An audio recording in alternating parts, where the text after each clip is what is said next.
Welcome to She Chose Joy with Melanie, where we discuss all things love, freedom, wellness, and joy.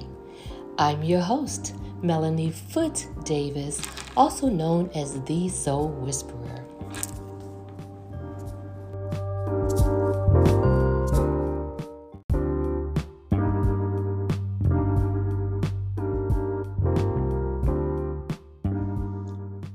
Remember a time when you felt emotional but didn't know how to express what you were experiencing?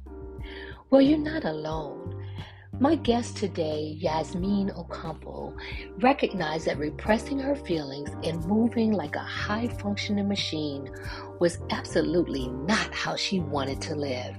She gave herself permission to feel, and she now knows how to operate from an overflowing cup, vibrate higher, and has an expanded capacity to listen and connect more deeply. You're in for a treat because her energy is vibrant and her spirit is just yummy.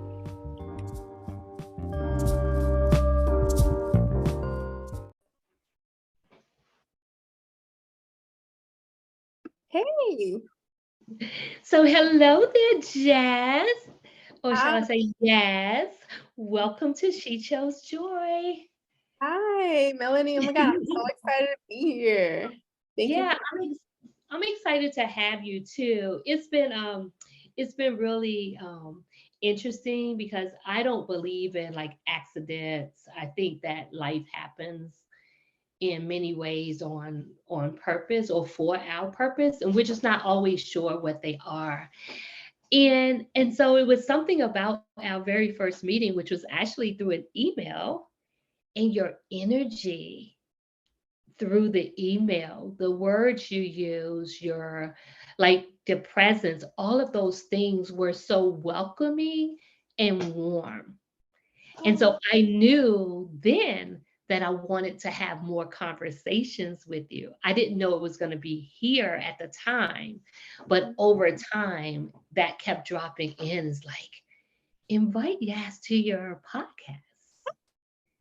I'm so happy to be here. Yeah. So, for those of you who are listening and are not watching, the video version of this, um, you're missing out because Yaz's presence is really warm and inviting, and so it's just simply delightful. And I am honored to be able to give this gift of sharing her with you all. So, so thank you for being here today. No, thank you, Melanie. It's really an honor. Like I was been so excited for this, to just be able to like talk with you. I know after we had one of our meetings together, you gave me a phone call, and I thought that that was just so, it made my day because you just made this phone call to share the impact that that session had on you, and you had like, I felt like you had all that great energy that was contagious. And so for you to, invite me to share the space with you, it's just like really, really exciting because it's just more opportunity to connect. So I really appreciate it. Yeah, thank you. Thank you. I see like I'm overall like basically I'm an optimistic person. I'm always looking for the other side, and I see life as one big lesson and blessing. But I also, not a but, however, I also understand that every day is not rainbows and unicorns and sunshine. Mhm. And so I think sometimes people may even confuse it with it being toxic positivity, but Mhm. that's not the space I'm in. I am all about really allowing the full spectrum of emotions and life to unfold. What I am not a fan of is living in the yuck and never showing appreciation for the yum, Mhm. right? Or as one of my mentors says, like, take your hand off the hot stove, right? You touch it, it's hot, take it off. And so I'm not a fan of someone who just wants to keep telling me that the stove is hot Right. and that it burns, but they're still sitting there, right? Mm-hmm. And, and so whenever I meet someone who has this refreshing energy, it just lights me up inside. And quite frankly, it helps me feel less alone in the world. Yeah, no, I feel very similar, Melanie. I think that toxic positivity is something that I have reflected on a lot because I feel that we are human, so we go through so many things, so many tribulations. The human experience has so many layers, Yeah. and they're not all good. And so I think that for me, it's been really grounding to focus on gratitude and not to like hide or shame away like the troubles, but Hmm. more so to be intentional with when and how I allow those things to show up. And so yeah, I think that, I totally agree with just I love to vibe with people who just like have, an energy that I can like match with, right? Yeah. But then I also like love vibing with people when we're talking about like real difficult situations, when we're just being very vulnerable and almost exposing some of those pains and wounds that we've gone through or that we're going through, but then allowing that, like creating a space where we're able to support each other, grow from that. Maybe it's just listening to each other right in that moment, I um can't. and maybe it's like Yes, providing. I don't. Can you hear me? Are you able Oh, to hear me? yes, I Um, can hear you. I actually lost audio, so I didn't hear. The last thing I heard was you were talking about also matching energy with people where you're able to be vulnerable. Right, But anything after that, I didn't hear. So got you. if you Okay. don't mind sharing that again, just in case, and Yeah. maybe I just on my end, but just I want to make sure the audience didn't miss what you said. No worries, no worries. Yeah, so I sharing space with people who you may be sharing like vulnerable things with, talking about difficulties that you're experiencing. And sometimes those spaces are powerful in and of themselves when you're just listening, when you have like a person that you're connecting with, that you're just being vulnerable with, right?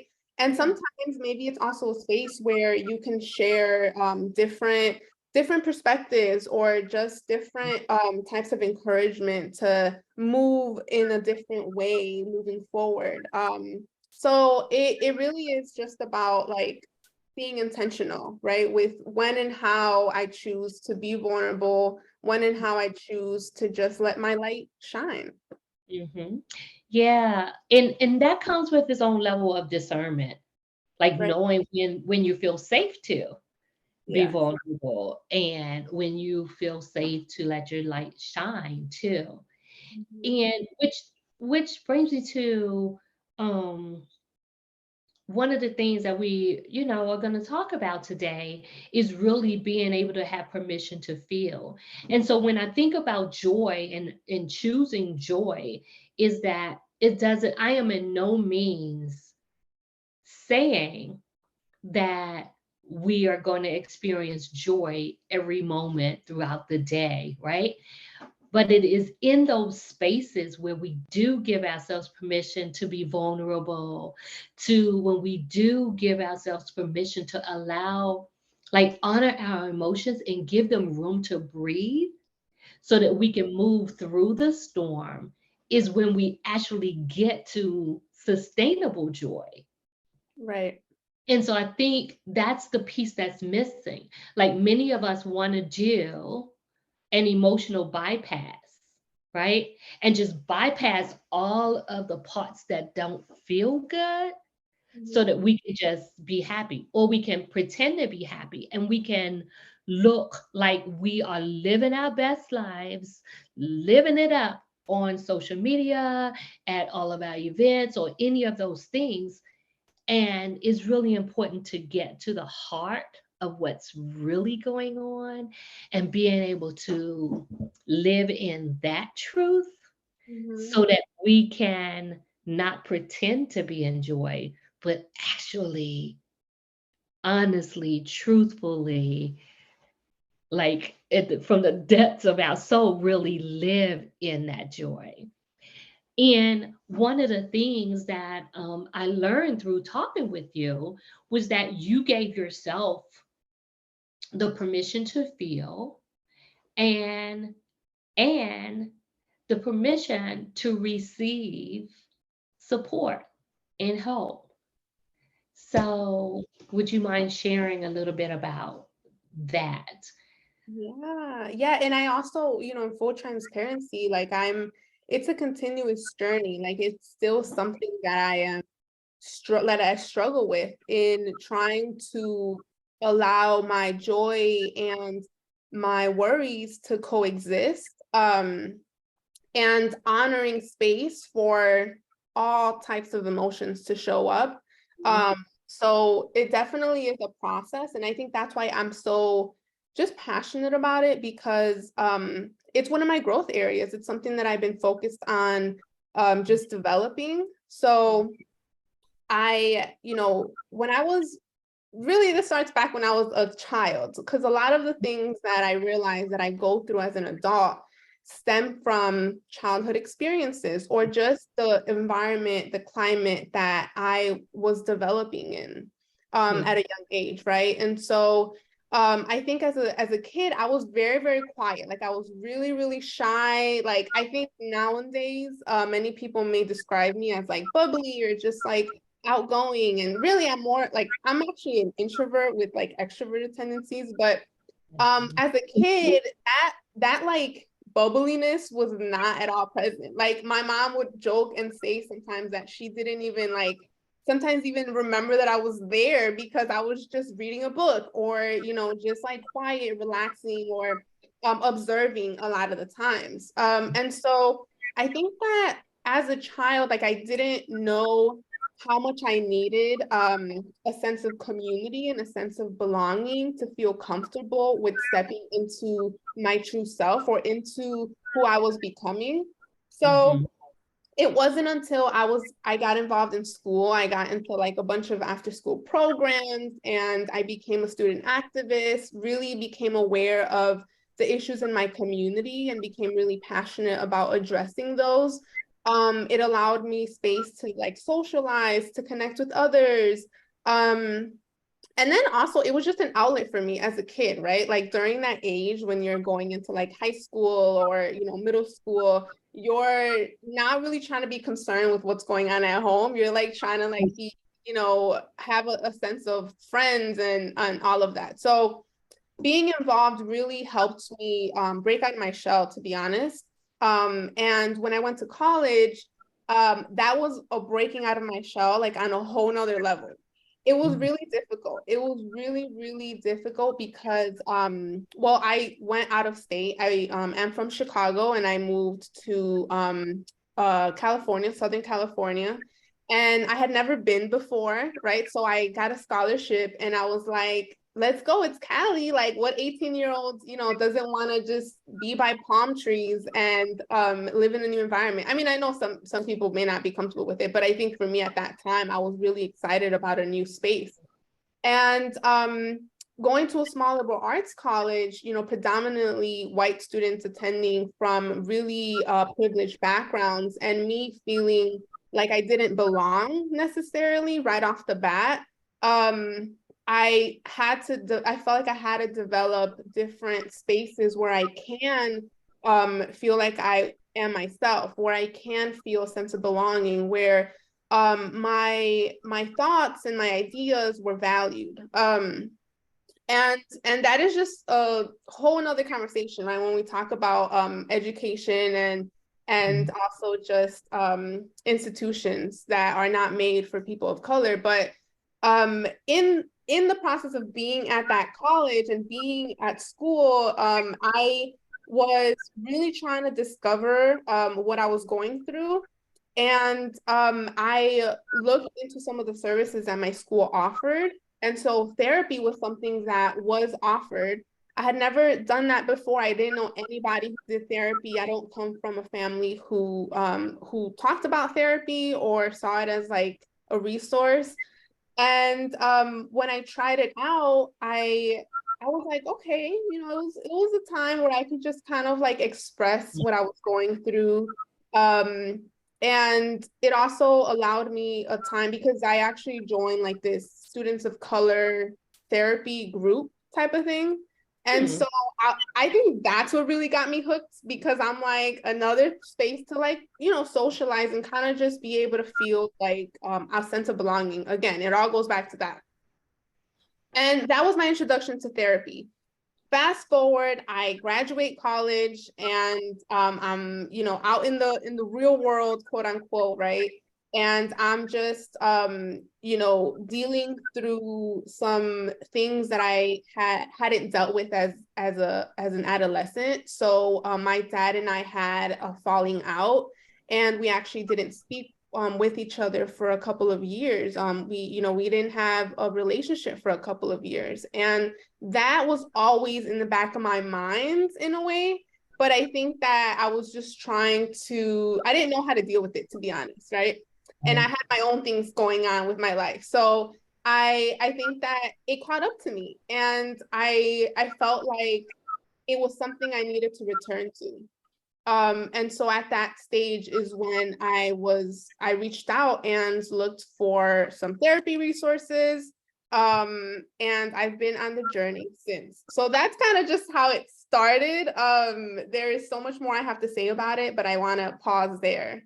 Casey has Wow, that was a lot. That was a lot. And thank you for sharing that. So so one of the common themes I'm hearing is like that sense of belonging, which is something that we all have. That's a universal need. Um, this thing about being in a space where it's predominantly white students, a lot of them with privileged backgrounds. So I can see how that can feel like, okay, where do I fit into here if that's not, a part of your story? Um, and that's also, and I'm making this up, I don't know this to be true, that's also pride why therapy was also a resource that was available there. That was like already an easy go-to in a sense, not necessarily easy for you, but easy for someone to decide to place it there. Because quite often people who are middle class or lower middle class, whatever, we don't typically think of therapy. Like now it's a part of the collective conversation, right? It's a part of our collective consciousness, but it hasn't always been. Whereas those who were privileged had no shame in saying, oh, well, let me give you the card for my therapist.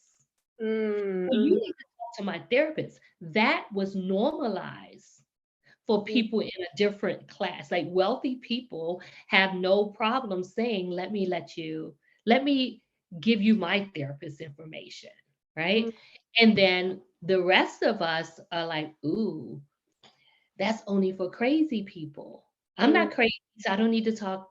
I don't need to talk to a shrink. I don't need anybody messing with my head. Or even for me, being a Black woman, it's like there were many people who would say, well, Black people don't go to therapy, which isn't true because I am Black and I've had several therapists in my life.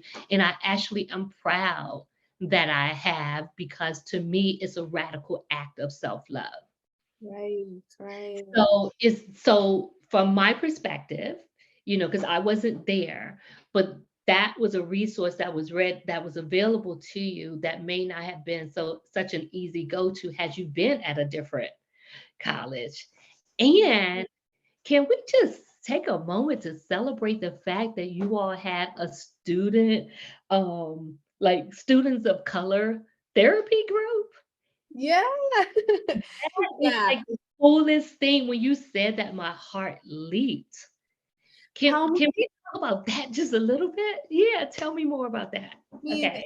even you just mentioning that again, like it brings me back and reminds me that I was blown away that Oh, so on campus, I was a student activist on campus. Like I think that was again an outlet for me. But also I was really just passionate about social, racial inequities. And so I know that there was word that, a lot of students of color weren't having positive experiences with therapists because majority of the therapists were white. Mhm. And, being able to, I feel like you can identify with the person who's listening to the issues that you're trying to process is really, really important. Um, Mhm. I was blessed. The stars aligned, but I don't know what it was, but my therapist was a Black woman from Chicago. And Huh. I'm over here in California. I'm like, what? Like, out of all states, you're from Chicago, or out of all cities, you're from Chicago.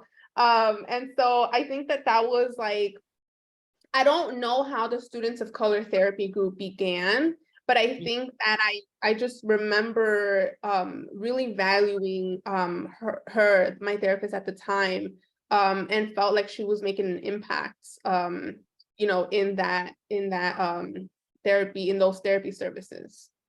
Yeah, because that's also another reason why people don't go, because you feel like you can't relate to the person. And so sometimes we aren't matched with the therapist that aligns with who we are or with our need at the time. So that's also a very real thing as well. Um, but Mhm. oh my goodness, so here you are from Chicago, a woman of color who is matched with a woman of color who gets to guide your journey and help you heal. Mhm. Mhm. Mm. Yeah. Oh, go ahead. No, what were you getting ready to say? Oh, I was just thinking that, yeah, it is really a process of, therapy, and choosing whether or not it's a real option for you. The messages that we get from society, the messages that we get from our families really influences whether or not we take that leap of faith. And then even if you do, you have to put in a lot of work. Like, it's a lot of work because Yeah. you have to find, your insurance is a real thing you have to like go through. Then you have to find a therapist in your location, Yeah. or now it's virtual, so I think might be a little bit more easier. But it finding the right person can be really difficult, because I've definitely have had experiences where I'm like, I'm Mm. not vibing. And I think because I had such a first positive, my first experience was positive, I had something to compare it to. Like, it set a really good standard. And now the therapist that I have now, like I'm so, so, so grateful. Yeah. Because I've grown so much and learned so much from her. Yeah, that is, it does make a difference because like you said, you had something to compare it to. And so I don't even know which comedian said this, but they said something about with women, once they experience something good, you can't take them down a level, like they're not standing for it, right? And so you had a great experience with through therapy. And so of course, we can't, it's hard for you to accept anything less than that. But for people who've never experienced it, if they have a negative first experience, and I don't know what the statistics are with that, but there's a possibility that they may say, this doesn't work, Right. It could right? definitely. Give up. And so I want to make sure that anyone listening right now, like, feel my heart and know that you absolutely have a right to advocate for yourself. And it's okay to say, hey, we are not aligned. This connection is like, there is no connection here. This isn't working for me. You have a right to have what you need. And it's okay to opt out and try again with someone else. Um, I actually, and by all means, when we finish this conversation, please share the contact information of your therapist who you had good experiences with, because I do keep those resources handy because I refer people all the time. And like you said, sometimes it does matter, even though it's virtual, I believe it's still, the insurance still, and I may be wrong, so please don't um come back to like chop my head off on this. But the last time I checked, it still needed to be like within the state that they operate in for the insurance to cover it. And so having clients from all over, I need people who are not just in Chicago to refer them to.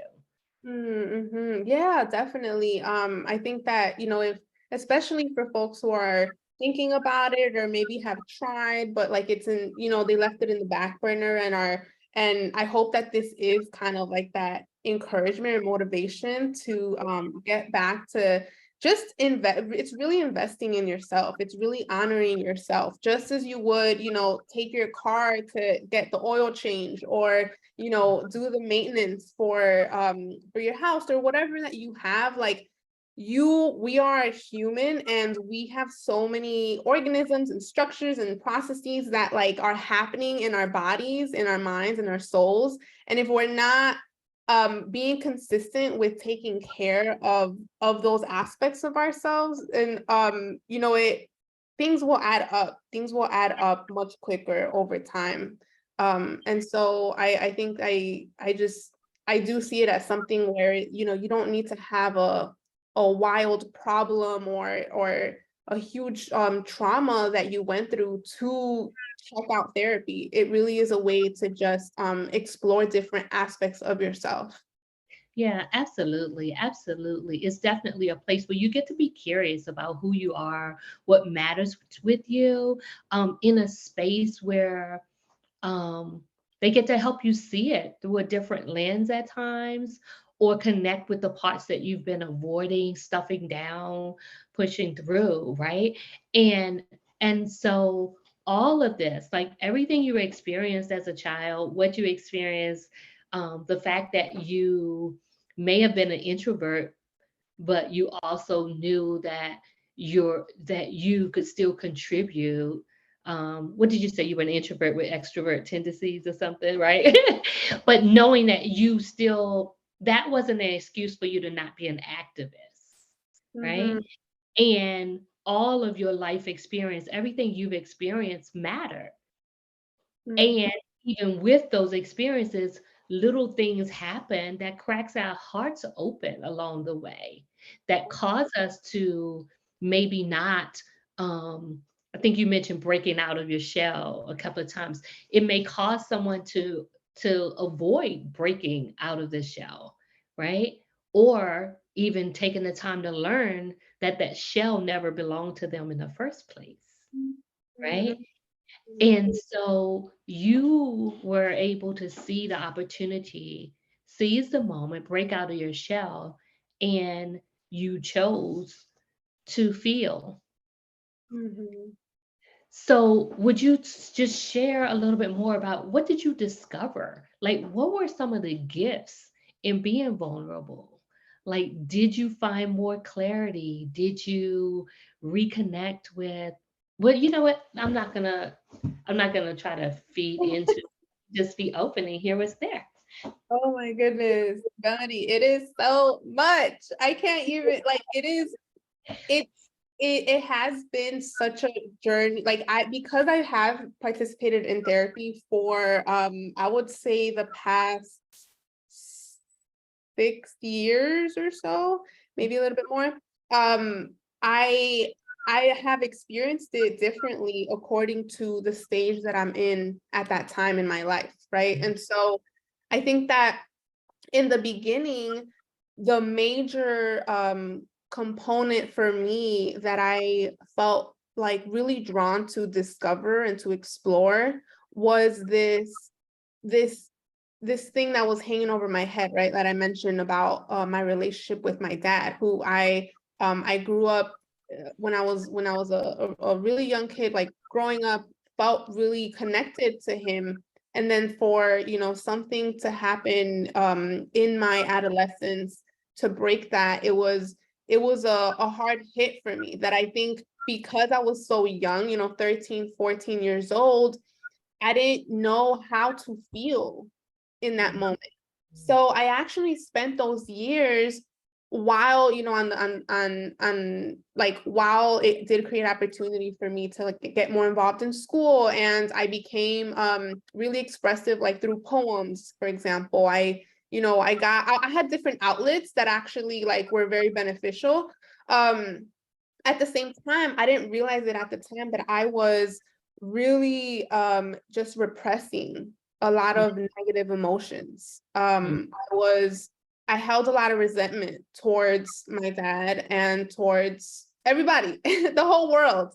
It was a time when I was really, again, aware of like social issues, and everything just seemed so detrimental and so difficult that I didn't want to deal with it.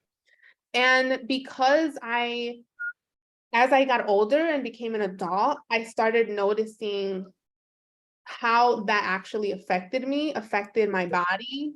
We really store our emotions in our bodies, and they can manifest in so many different ways. They can manifest in actual physical pain. It can manifest through anxiety.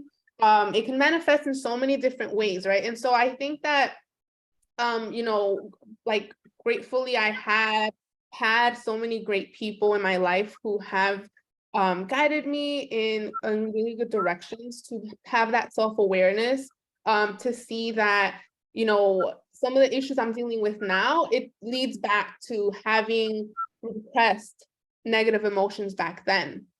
And so I think that at the beginning, therapy was really a space where I was able to open up and even just talk about the fact that I had this falling out with my dad, which is something that I never did. I didn't do it with my friends. I didn't talk about it with my family. I just never talked about it. I really never talked about it. I even had friends like in high school that I had been friends with since elementary school, who were like, wow, I didn't even know that you were going through all of that. And we were tight. We were really like best friends, you know? So the first part, like the first thing that one of the things that I really just got from that therapy experience in the beginning was just like having this space to verbally express what I experience. And that is like step number one, because a lot of times that doesn't even leave out of our mouths, you know, like we don't even have those spaces to verbalize these experiences. Yeah. And that's huge. Thanks for sharing that. That's huge because, like you repressed it, you stuffed it down, you were going through, getting up, going through the day as if none of this is really happening. And for many of us, we can actually have ourselves convinced that life is groovy and that all of this, none of this matters. It's like, oh, that was so long ago. While you're talking about that now, is something that sometimes people get when they do try to talk about it. It's like, oh, let that go, get over it. That Mm, was so long ago, right? But that whole thing about what you resist persists is so true.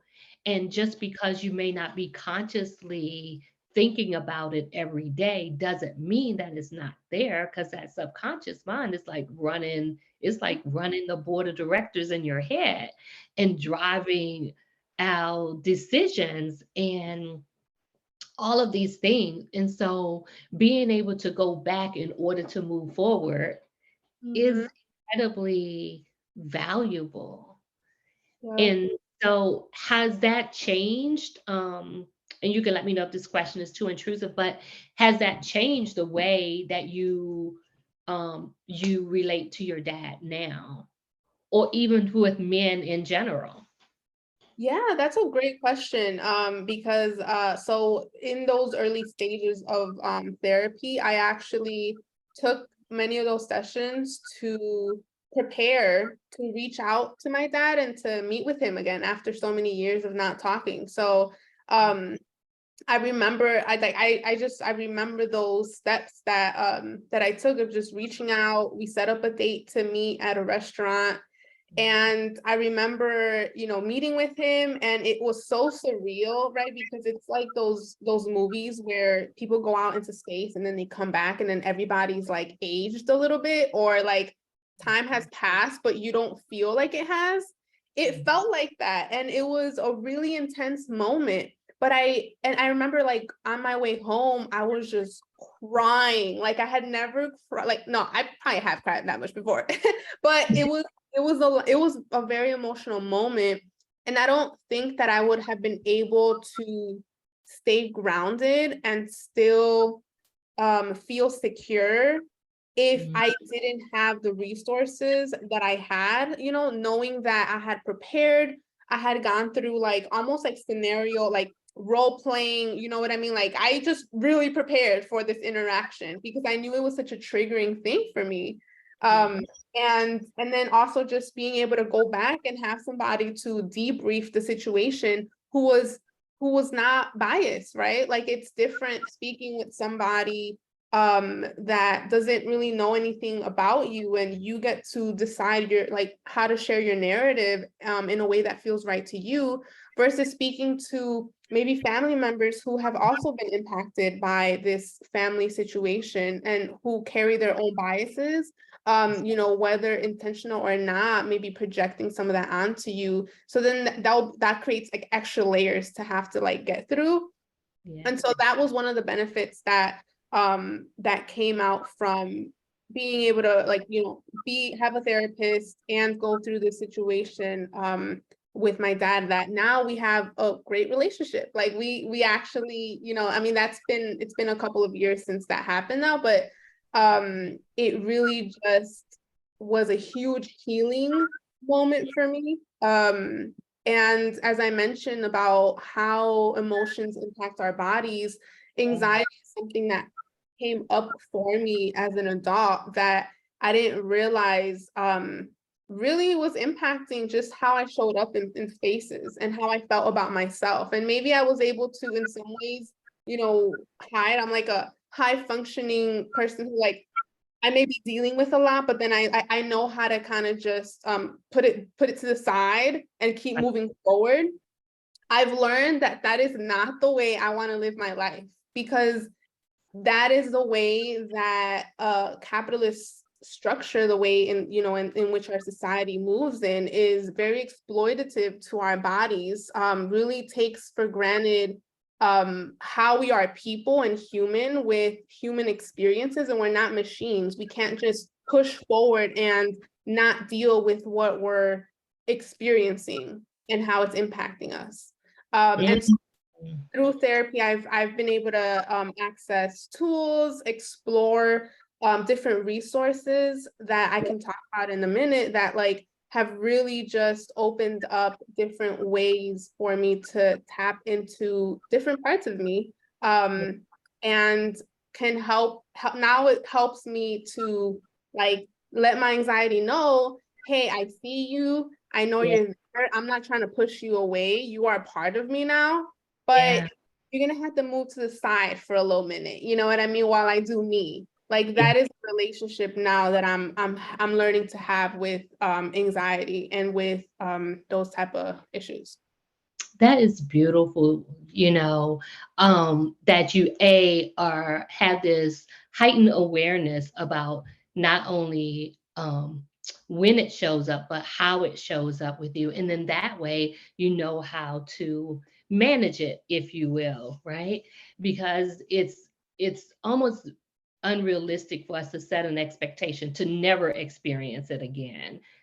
It's Right. just get to experience it and move through it quicker Mhm. and in healthier ways versus trying to numb it. Yeah. Um, we try to like, what's her name? Solange.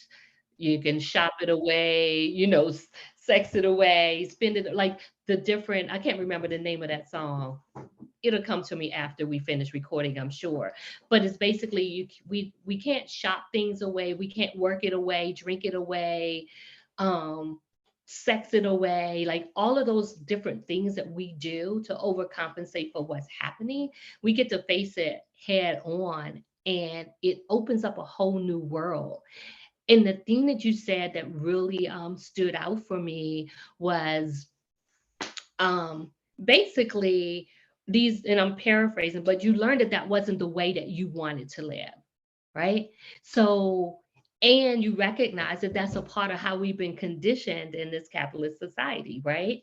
That we are not machines, we are human beings having human experiences, and that deserve to be honored, respected, appreciated, loved on, right? So, can we talk about how you want to live, how you're choosing to live now instead? Now that you have this awareness, what are you Mhm. choosing now? What are the things you desire to experience? Yeah, thank you so much for that question. Because I think it's a very powerful question to reflect on and to just explore. One thing I do want to make sure I am clear about is that by no means am I like, have I reached this place where I feel like I am great, like, or just can manage fully my emotions and my anxiety, because I think it's just a lifelong process, right? We go through different things in life that are going to trigger different aspects of us, and so it's something I'm still working on. I have my days, like some days I'm like I'm killing it, like I'm really just stepping into my truer self, and I'm, like being compassionate towards my anxiety. And other days where I feel horrible because I feel like I took steps backwards. But then it's again about reorienting myself, regrounding myself, and reminding myself what grace means and what patience is and how life is not linear, right? Yeah. So that is for sure something I wanted to share with everybody, because I know sometimes I get discouraged. So that's just part of it. Yeah. In terms of just the what I'm looking forward to, like what I'm stepping into, there was this really great exercise that my therapist had me do, which was around reflecting on what your values are. So she shared this really long list of potential values. And because I have a background in youth development, and so I am very familiar with those types of activities that are about identity exploration and self-reflection. I'm very familiar with them, but something that I realized was that I spent years really like pouring into young people and really pouring into the programming that I was doing and supporting their development, that I, in some ways, wasn't doing enough for me. And so coming to this exercise, I'm like, it was another experience for me to actually do it in this space. And so the exercise was really about identifying what your values are, and then start to like narrow them down. So you identify, like, I think it's your top three at the end of it. And you get to see what your true self really looks like for you or feels like to you. Yeah. And a lot of times, like I don't think we take a lot of time to pause and just identify, like, how does the person that we want to be feel like? Many times we may aspire to certain material things, or like, I want to have a house, or I want to have this type of job at a certain age, right? But then how does this ideal person that you want to be, like, what values does that person have? Um, how are they walking through their day? So doing that exercise, I found that family is something that's really, really valuable to me. Um, joy is something that is super, super valuable to me. And that is attached to like gratitude. So I know that you mentioned how gratitude is just something that is important to you too, right? And that is part of joy. Yeah. And you also mentioned curiosity. That is another one of my values that is so, so important to me. And so basically, like, finding out what my real values are, it helps me decipher in moments when I am unsure of, is this something that is coming from a place of like a trauma response, or is Mhm. this coming from a place of like my true self? Yeah. I use my values to guide me in those moments to move towards the direction that I want to go to, which is gratitude, which is curiosity, um, really continuing to connect with my inner self and love Yeah. ultimately. Like, as cheesy as it sounds, like it really is that, because if you remove, like, you know, we talk about how I recently was talking to someone about how there's so many galaxies. There's like Right. 400 billion or something, like there's a wild number of galaxies out there, right? And our planet and our world, it's really only one of so many. And so if Mhm. you were to remove all the like characteristics and like the material, like the surface level aspects of the world that we live in, what do you get? Like, what's the meat of it? Like, what do you get in the bare bones of it? You know? And so that's what I think values help you identify. Yeah, yeah. That was good. That was good. And like you, I'm not, even though I do this work, it doesn't mean that I don't have my own work to do. And there are days that I wake up and the judgment is where it feels like I'm moving backwards. But Mm-hmm. when I sit with it and I give myself permission to just be in stillness, and in that reflection time, I'm able to discern that this isn't a step back. Is actually growth, and growth is happening, right? I'm stepping into something that is a season or a challenge or whatever it is. It is new territory because it's a part of my growth and expansion. And the fear shows up where it can feel sluggish, right? Like in my body, it may show up as I may be exhausted. I may feel sleepy often. I may be easily irritated, right? Um, all of those different things, it can show up in many different ways for me, right? Sometimes it can show up through a sinus infection, Mm-hmm. right? In the way like a cough can represent like angry and you're barking at the world. It's so many different ways that our bodies experience this, but giving myself permission to just be with it. Like, okay, maybe today I have a slow start to the day. Maybe I give myself permission to not just log on to the computer right away. Maybe I just take a walk. Maybe like really checking in. And I do this love soak that I learned from one of my mentors where I just place my hand over my heart and just say, what is it that you need to feel?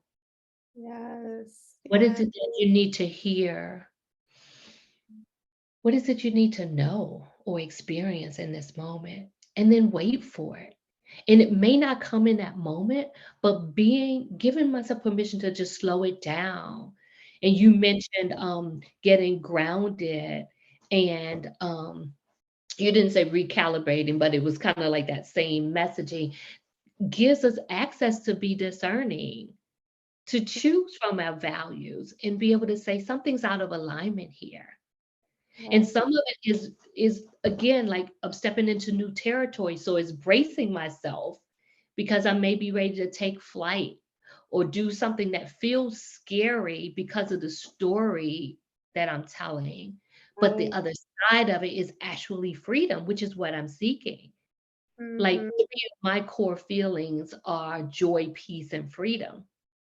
And so Mm-hmm. when something is compromising my sense of flexibility, my sense of freedom, that feeling like I have to do something is possibly out of alignment. Anything that feels too restrictive, right? Um, that unsettling feeling in my body that shows up like that anxiety, it's not peace. Where if I'm seeking peace, what is it that I need right now to access that peace? Like, can I touch it just a little bit? Like, get a taste of it. And then there are other days after doing this work that I wake up like, hey, today's gonna be a good day, right? I'm in alignment with the new me, right?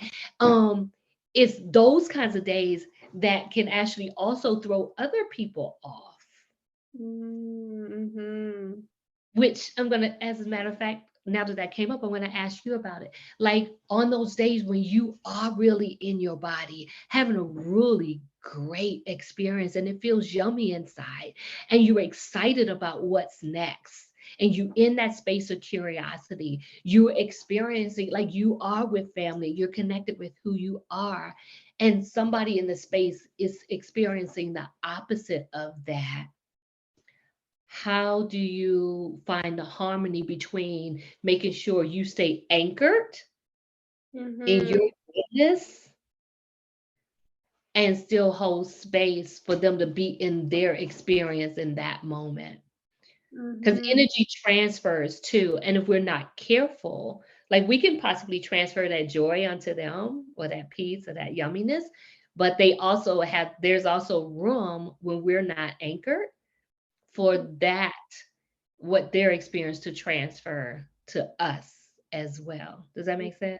Yes, 100%. Yeah, I think that there's so many, it's a spectrum really. And so sometimes if I'm feeling, really stuck into that good vibe, like those good vibes, um, there are times where I'm so in it that I feel like my cup is overflowing, right? And so if I do come and interact with somebody who's dealing with something difficult, it feels like so clear to me, like to share, like to just listen, to just like how can I support this person because I have a cup that's overflowing. And so I have like extra, like not to say that I want to like just throw all this joy on this person who's going through a difficult, who wants to like vent about something, but I have the capacity to be a listener. I have the capacity to comfort. I have the capacity to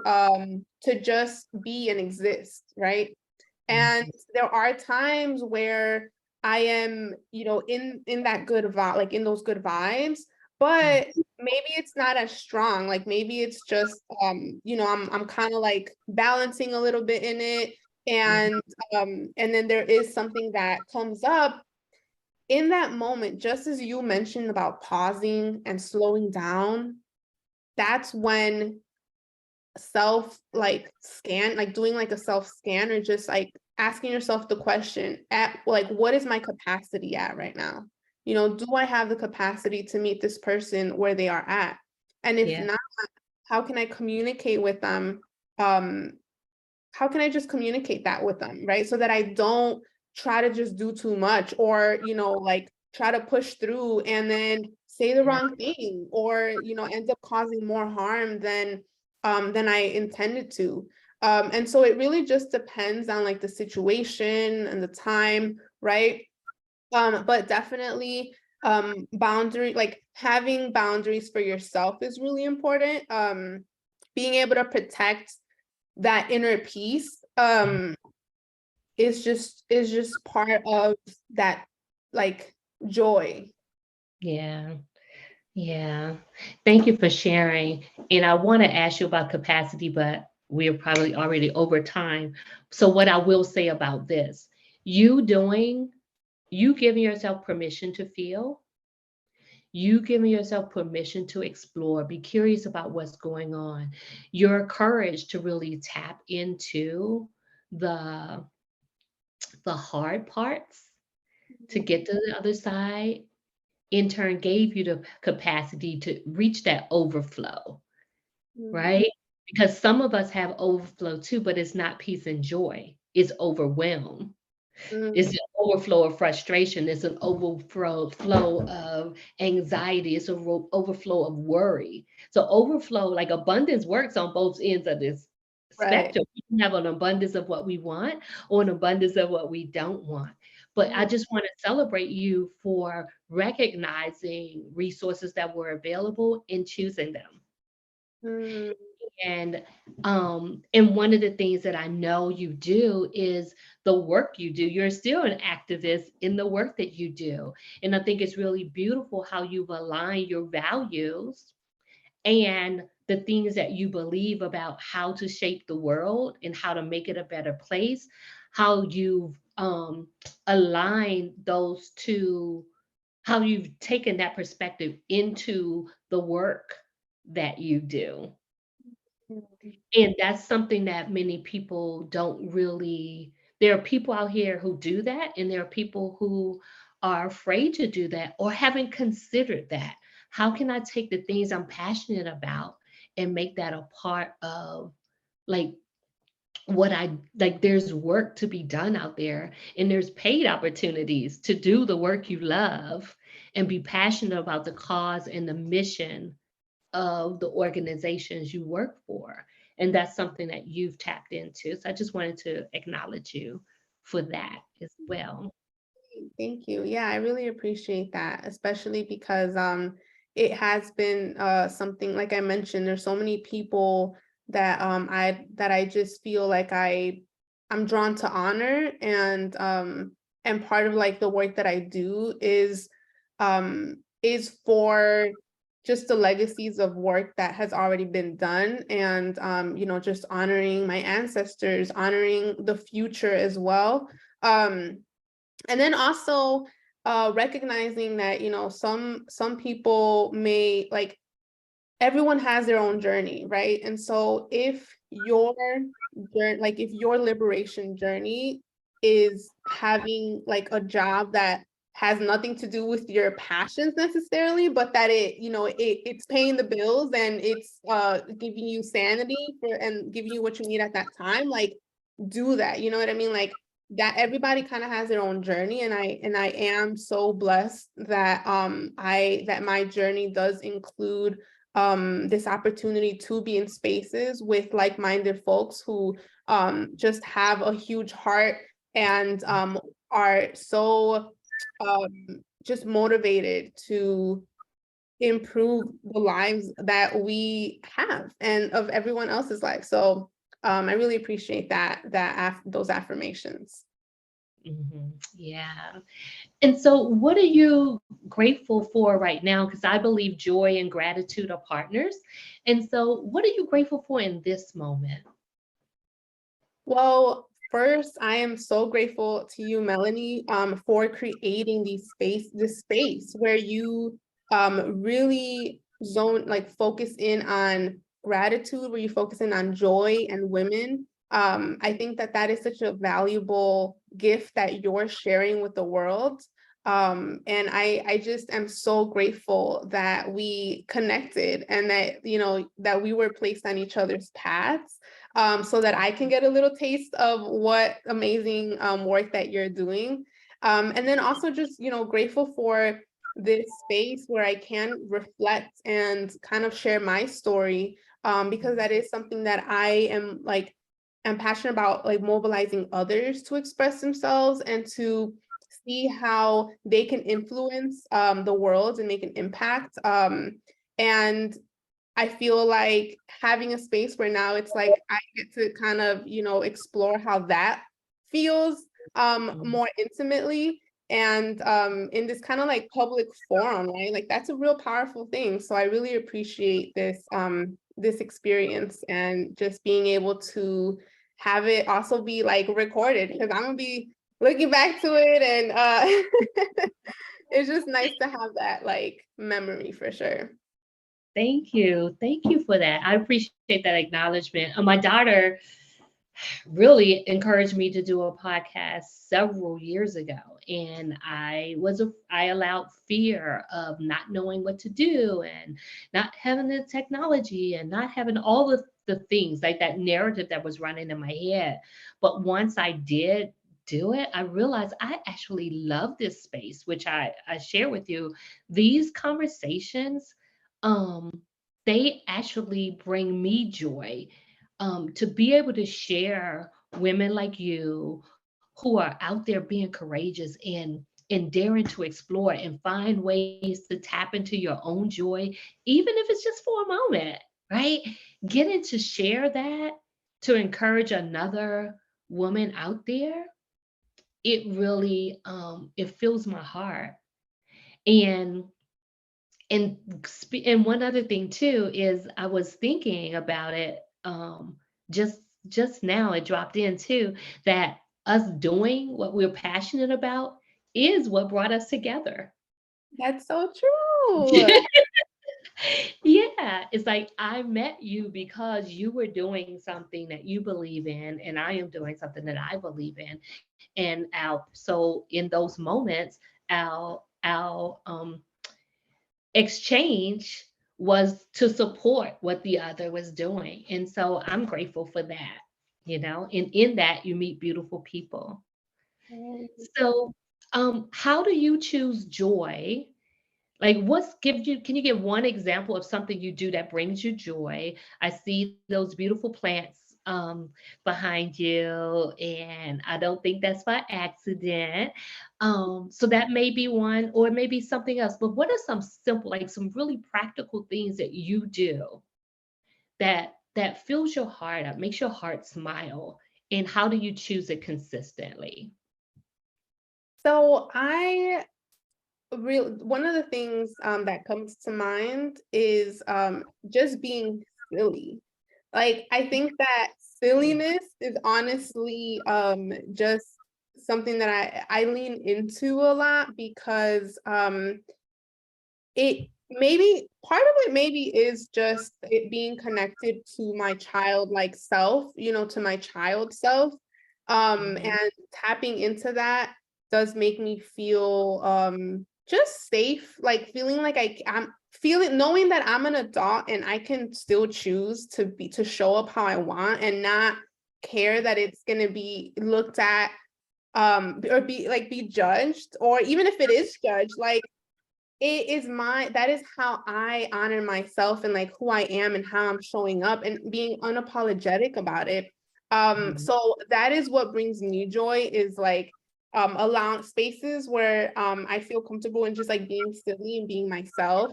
Uh, Being able to I laugh a lot at myself. Like I really think that I'm hilarious, but not because I'm actually funny, but because I just laugh. So I'm still in that way. And so I would say that, if you have a person who is just, that person that like, I have multiple people, to be honest, that like allows me to be that silly person, to just let go, to say whatever's on my mind, and even if it comes out weird or random, like laughing it off or just letting it be, being in those spaces for sure. Another thing is, as you mentioned, I do have plants. That is actually something new that I've started exploring in the past couple of years. And I mean, I would love to go, that's a whole nother conversation because there's a whole journey that has to do with, well, at least the journey that I've experienced with plants, but waking up and like, there's so much that goes into taking care of plants. If you do it like in the way that I guess I'm thinking, that I've seen other people kind of like really spend time with their plants and, spraying them with water and like like dusting them off or fertilizing them, which is something I'm starting to do more frequently. But I guess ultimately that is just about being connected with nature. And growing up in the city, that's not necessarily something that I thought that I, really needed or that like I was missing out on necessarily. But as I've grown and as I have learned more about like my history and like just the power of being connected to life in all forms, like plants is definitely an avenue that takes me to that place where I'm like, wow, they're amazing. They just grow and like they're so resilient and they're so beautiful and they're like so many different colors. And so just having a hobby, ultimately it's like having a hobby, doing something like exploring and really asking yourself, what is that one thing you want to explore or that you're interested in that only like it's only yours, right? Because I think it is really important, especially as for women who like as you get older, like for anybody really, like your identity, it gets tied to so many things Mhm. and it is difficult to then feel like too attached to one thing, and you want to make sure that you have something that's like sacred to you and that it brings you joy, and whether that's like plants or reading or going bike riding or like collecting rocks, like whatever it is, like finding something that is not work, that is, and to be honest, plants actually is a lot of work but you don't see it that way, you know what I mean? Yeah, yeah. Plants are something I'm open to. Um, haven't been successful with, as successful as I would like. So I have one plant. Her name is Genesis, and I've had her for over a year, and that is success for me. So I'm celebrating that. Um, yeah, and I love, love, love that you mentioned being silly and playing, because one of my things is strong women play. Mm, And just really always remembering that George Bernard Shaw quote about we don't stop playing because we grow old. We grow old because we stop playing. And one of my favorite dates that I had was my husband woke me up early one morning and said, "Let's go." Right? And I didn't know where he was taking me, but because he knows that I'm silly and like little things like that, we went to the playground what? early in the morning, like as the sun was coming up, and he pushed me on the swing and I rode the sliding board, and we just had some really good silly fun on the playground. We had it all to ourselves. And I have no shame about that being a fan. It's one of my favorite dates. Right? Mm, After 20 plus years, that's one of the dates that stands out. I It love wasn't the over the top lavish event. It was that simple moment to right. go back, remember to play.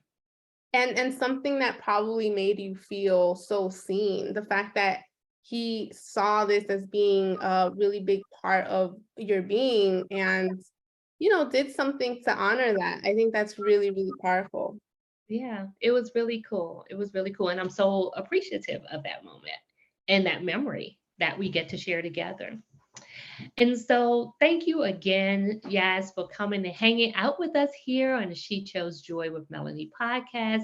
Thank you for sharing all that you have. And I'm absolutely curious to learn more about your plant journey and how, becoming a plant mama has served you.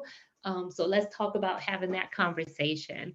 And so for those who listen, thank you so much for tuning in. Remember that your freedom lies within your decision to say yes, yes to who you are, yes to what you want, and yes to what you stand for. So, will you stand for breaking the shell today? Will you stand for stepping into playful curiosity and seeing what's there, what simple, practical thing that maybe you haven't done in a while but have been yearning to do? Are you willing to say yes to that and take a stand for choosing joy in whatever way that means for you daily? And this is something I'm not inviting you to master. Let's just practice it. It's just a practice. Play with it. Be curious. And so, thank you all for listening. We will see you on the next episode. Thanks again, Yas, for sharing with us. And you all have an amazing day. Thank you so much, Melanie. It was great.